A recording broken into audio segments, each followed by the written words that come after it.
আসসালামু আলাইকুম, কেমন আছো তোমরা? আশা করছি তোমরা সব ভালো আছো। আমি আলহামদুলিল্লাহ ভালো আছি। আর সকাল 8টা থেকে ব্লগটি স্টার্ট করলাম। আজকে হচ্ছে বৃহস্পতিবার। তো চলো দেখতে থাকো, আই হোপ দেখতে ভালো লাগবে। তো চা করে নিয়ে একটু চা বিস্কিট খাবো। তারপরে হচ্ছে ভাত বসিয়ে দিয়েছি, চায়ের পানি আর ভাতের পানি একসঙ্গে বসিয়ে দিয়েছি। চাটা খেতে খেতে আমার পানিটা ফুটে যাবে, তারপরে একটু থামিয়ে তলে গাদ পড়বে, তখন ছেঁকে হয়েছে ওই পানি ছেঁকে ভাত রান্না করবো। কারণ আমার টিউবওয়েলে তো অনেক আয়রন জানো, সেই জন্য আমাকে একটু খাটনি করতে হয়। তো যাই হোক, একটু চা খেয়ে নিই, চা না খেলে তো কাজে এনার্জি আসবে না। তো ইফতিকারও খেয়ে নিয়েছি, ইফতিকার আব্বুকে নিচে দিয়ে এসেছি, ওকে একটা ডিম সিদ্ধ চা বিস্কুট ওকে দিয়ে এসেছি। সকালে খুব হালকাই ব্রেকফাস্ট করি, কারণ হচ্ছে আমাদেরকে 10টার সময় খেয়ে যে যার কাজে বের হতে হয়। তো সকালবেলায় ব্রেকফাস্ট যদি ভারী করা হয় তাহলে আর খিদে পাবে না, আর ভাত খাওয়া যাবে না। সেই জন্য খুব হালকা পাতলা সকালে শুধু প্লেন চা বিস্কিটই খাই। আর এখানে হচ্ছে আমি ঘি করব, বাড়িতে ঘি তৈরি করব, আর এই ঘি দিয়ে মাংস রান্না করবো, মানে চিকেন রান্না করব। সেই জন্য ঘিটা তৈরি করছি। বেশ কয়েকদিন নুনি তুলে রেখেছিলাম, মানে সর তুলে রেখেছিলাম। তারপরে যে এটাকে ভালোভাবে হাত দিয়ে দেখলে তো ফেটিয়ে ফেটিয়ে ফেটিয়ে ফেটিয়ে আমি ওই ননি থেকে সম্পূর্ণরূপে দুধটা ছাড়িয়ে নিয়েছি। তারপরে এই যে এবার হচ্ছে এটা দিয়ে ঘি তৈরি করব। ঘি দিয়ে এই ঘি হচ্ছে আমি ওই মাংস মানে চিকেনটা রান্না করব। তো আগের ভিডিওতে আমি অনেক কিছু আমার অতীতের বিষয় শেয়ার করেছিলাম। তার মধ্যে ওই যে মাঝখানে আবার হচ্ছে বেশ কিছু কথা শেয়ার করেছিলাম, সেটা আমি পরে আবার ভিডিওতে দেখছি যে ওই কথাগুলো ডিলিট হয়ে গেছে। যা করে হোক ডিলিট হয়ে গেছে। তারপরে যে কথাটা যেন কীরকম ভাষাহীন হয়ে গিয়েছিল। তো যাই হোক, অনেক গল্প করেছিলাম আগের ভিডিওতে। আর গল্প করেছিলাম বলতে চাকরির জীবন কীরকম, আর যখন বেকার ছিলাম 2019 সালের আগের জীবন কীরকম ছিল, এই নিয়ে কিছু কম্পেয়ার করেছিলাম। তো আগের জীবনও ভালো ছিল, পরের জীবনও ভালো ছিল। আগের জীবনে ছিল শুধু আইএস মানে আরাম ঘুমিয়ে কাটাতাম। আর পরের জীবন চাকরি জীবন, শুধু কাজ আর কাজ, কাজ আর কাজ। মানে 1 মিনিটও টাইমের যে কী দাম সেটা এখন বুঝতে পারছি। 1 মিনিটের দামও যেন বিশাল বিশাল তাই মনে হয়। আর আগে মানে 2019 সালের আগে মনে হতো টাইমের কোনো দামই নাই। এখন বুঝতে পারি টাইমের কেমন দাম। আর টাইম মেনটেন করে এমনই অভ্যাস হয়েছে, মানে রুটিন মাফিক কাজ। এই কাজটা এই টাইমে করবো, এই কাজটা ওই টাইমে করবো, এতক্ষণের মধ্যে আমাকে অমুক জায়গাতে বের হতে হবে, মানে টাইমের সঙ্গে পাল্লা দিতে শুরু করেছি। তো যাই হোক, যদি বলে যে 5টার সময় তো কোনো জায়গায় বেরোতে হবে, তো ঠিক 5টার সময়তেই রেডি হয়ে যাব। তার মানে আমাকে উঠতে হবে ভোর 4টেই কিংবা ভোর 3টেই। ঠিক আরাম দিয়ে রাখবো, উঠে পড়বো, কাজ ম্যানেজ করে নেবো, এরকম মনে হয়ে গিয়েছে। আজকে বৃহস্পতিবার, তো আজকে হচ্ছে 10:30টার সময় স্কুলে VHND আছে, ওখানে ডিউটি আছে, ওখানে যেতে হবে। ঠিক 10:30টার সময় রেডি হয়ে যাব। তো তার ফাঁকে আবার দেখলাম যে দিদি একটু লেট করে আসবে, 11টায় আসবে। তো ভাবছি যে 10:30টা না গিয়ে 11টাতেই যাব। তো তার ফাঁকে এই আধ ঘন্টার মধ্যে আবার হচ্ছে নিজে রেডি হলাম, আবার হচ্ছে নিজগুলো একটু ঝাড়ঝুটন দিয়ে দিলাম, এই হচ্ছে ব্যাপার। আর ঘুম থেকে তো উঠেছি 7:30টার সময়। লেট করে উঠি কারণ হচ্ছে সন্ধ্যের সময় তো অনেক কাজ গুছিয়ে রাখি। সকালে যেমন লেট করে উঠি, সেই জন্য সন্ধ্যের সময় তো অনেক কাজ গুছিয়ে রাখি। ওই থালা বাসন মেজে রাখি, ঝাড়ঝুটনগুলো দিয়ে রাখি, প্রয়োজন হলে বারান্দাটা মুছেও রাখি। এরকমই করি, যেহেতু সকালে উঠতে পারবো না দেরি করে। আর এই কয়েকদিন আবার হচ্ছে ফজরের নামাজ নেই, সেই জন্য বেশ ভালোই হয়েছে, ঘুমানোটা বেশ ভালোই হচ্ছে। তো যাই হোক, আর কিছুদিন পরেই তো হচ্ছে রোজা চলে আসছে। 1 তারিখে ভোর রাত থেকে উঠতে হবে, মানে 1 তারিখে না, 1 তারিখে সারাদিন গিয়ে ভোর রাত্রে উঠতে হবে। 2 তারিখে একটা রোজা হয়ে যাবে। তো তখন আবার ঠিক ম্যানেজ করে নেব, তখনও উঠতে পারবো ঠিক। তখন 2টোতে উঠে রান্নাবান্না করে খাওয়া দাওয়া করে ফজরের নামাজ পড়ে তখন ঠিক ম্যানেজ করে নেব তখনও। এই যে ডিজিটাল মোবাইল উঠেছে, এতে সবই সম্ভব হচ্ছে। অ্যালার্ম দিয়ে রেখে দেবো, ঠিক ডেকে দেবে, এই হচ্ছে ব্যাপার। তো রোজার প্রস্তুতি শুরু করে দিয়েছি, আজ থেকে শুরু করলাম। বৃহস্পতিবারে তো ভেজেন্ডি করেছি, মোটামুটি কাজ গোছানো হয়ে গিয়েছে। আর আজ শুক্রবার তো রাত্রে বসে ভয়েস দিচ্ছি। তো শুক্রবার থেকে আমি রোজার প্রস্তুতি নিচ্ছি, মানে কাচাকুচি জোগাড় যন্ত্র আজ থেকে শুরু করেছি। তো কী কী আজকে শুক্রবারে কী কী জোগাড় করলাম সেটা হচ্ছে পরের ভিডিওতে যাবে। এই হচ্ছে ব্যাপার। তো হ্যাঁ, ওই আগের জীবন পরের জীবন, তো যাই হোক, এখন বয়স বাড়ছে, বয়সের সঙ্গে সঙ্গে কাজের চাপও বাড়ছে।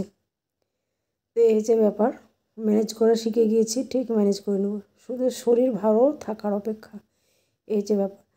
আর একটা কী, তখন ওই যে এত সময় ছিল কিন্তু ইউটিউবিং তখন জানতাম না, তখন মোবাইল, বড় মোবাইল হাতেও ছিল না, ইউটিউবিং জানতামও না। বড় মোবাইল হাতে এলো, কাজেরও চাপ বাড়লো, প্রেশার বাড়লো, আর এদিকে ইউটিউবিং করারও শখ জাগলো। তো যাই হোক, এতে কী করি, সারাদিন কাজকর্ম করি, করে হচ্ছে যেটুকু সময় রেস্ট নেওয়ার সময় থাকে সেইটুকু রেস্ট না নিয়ে এই তো ইউটিউবিং করি। এই হচ্ছে ব্যাপার, দেখা যাক কী হয়। অনেকে আমার পেছে শুরু করে আর্ন করতে শুরু করে দিয়েছে, মনিটাইজেশন অন হয়ে গেছে। কী জানি আমার হবে কি হবে না সেটা বলতে পারছি না, পরের ব্যাপার। বন্ধুরা যদি সাপোর্ট করে তো হবে, না করে তো না হবে, থাকবে মেমোরি হয়ে। অবসর সময় 65 বছরের পর চাকরি থেকে রিটায়ার্ড নেওয়ার পরে সময় কাটবে না, তখন বসে বসে নিজের ভিডিওগুলো দেখব, এটা একটা কাজ হবে। তো যাই হোক, চলো। তো বৃহস্পতিবার এই যে রান্নাবান্না করেছিলাম, সকালে ঘুম থেকে উঠে একটু চা বিস্কুট করে খেয়েছিলাম, দেখতে তো পেলে, তারপর রান্না বসিয়ে দিয়েছিলাম। এদিকে কিন্তু এই যে হাঁড়িতে ভাত হয়ে গিয়েছে। আমার কিন্তু চা খাওয়া দাওয়া করতে করতে আমার ভাতটা হয়ে যায়, মানে চা আর ভাতের পানি একসঙ্গে বসাই, সেই কারণে তারপর হয়েছে বা তরকারি রান্না করি। ইফতিকারের সকালেই যে চিকেন আনতে পাঠিয়ে দিয়েছিলাম, ও ঘুম থেকে উঠেছিল 8টার সময়। আমার ইফতিকার যে আবার সকালবেলা উঠতে পারে না তাড়াতাড়ি, ও উঠতে উঠতে 8টা বেজে যায়। আর আমাদের মাস্টারজি, ওর তো সকালবেলায় টিউশন থাকে, ও 6:30টাতে উঠে পড়ে, তারপর টিউশন করাই, টিউশন করেও আবার হচ্ছে স্কুলে যায়। তো আমরা মা ছেলে একটু ঘুমিয়েই থাকি। আগে কিন্তু এরকম হতো না, আগে ফজর নামাজ পড়ে কোরআন শরীফ পাঠ করতাম, তারপরে যে কাজে লেগে যেতাম। কিন্তু ইদানিং দেখাচ্ছে যে যদি ঘুমটা পুরোপুরি না হচ্ছে তো দিনটাই যেন মাটি হয়ে যাচ্ছে, খারাপ যাচ্ছে। আর দিনে তখন আর ঘুমানোর টাইম পাই না, সেই জন্য সকালখানে একটু বেশি করে ঘুমিয়ে নিই।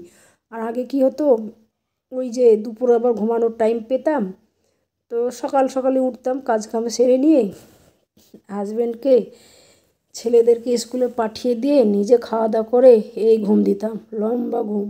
সেই 1টার সময় উঠে আবার জোহরের নামাজ টামাজ পড়ে তখন বাকি কাজকর্মগুলো করতাম, এরকম করতাম। কিন্তু এখন আর দিনে ঘুম আসে না, সেই জন্য যতটা পারি ওই সকালখানি ঘুমিয়ে নিই।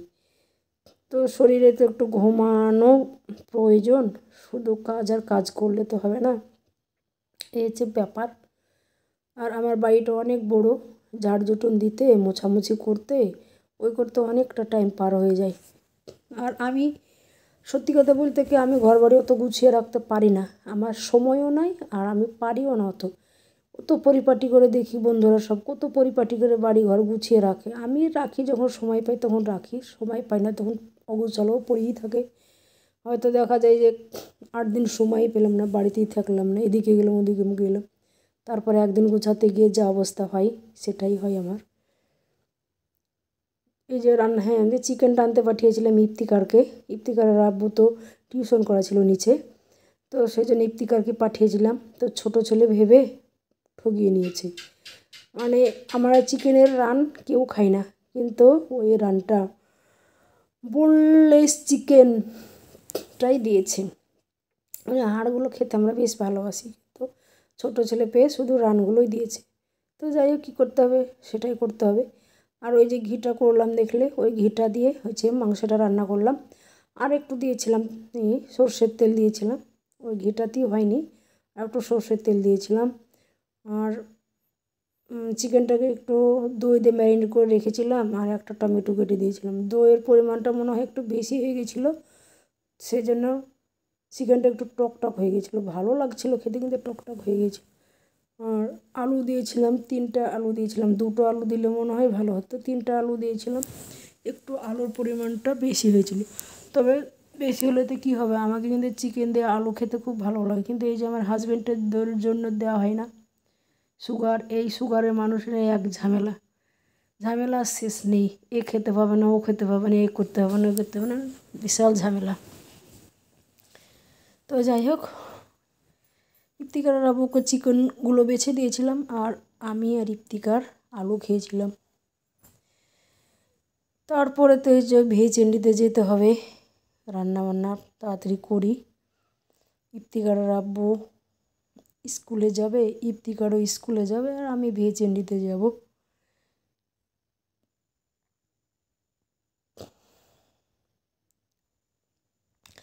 তো হ্যাঁ, যেসব বন্ধুরা আমার ভিডিও প্রতিনিয়ত দেখো, আমাকে সাপোর্ট করো, তাদেরকে ধন্যবাদ দিয়ে ছোট করব না।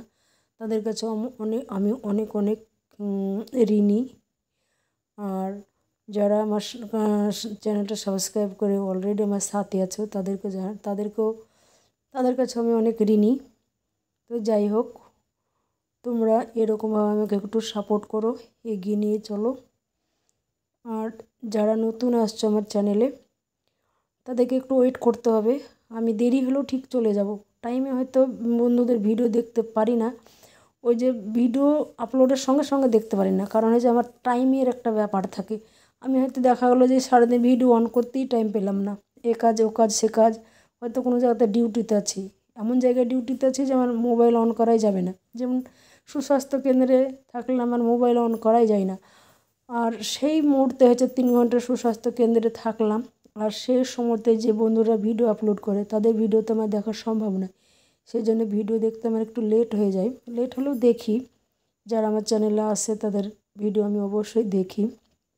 যারা সাপোর্ট করবে তাদেরকে তো সাপোর্ট করতেই হবে, যারা আমার চ্যানেলে আসবে তাদের চ্যানেল আমাকে যেতে হবে, এটা মনুষ্যত্ব আর বিবেক।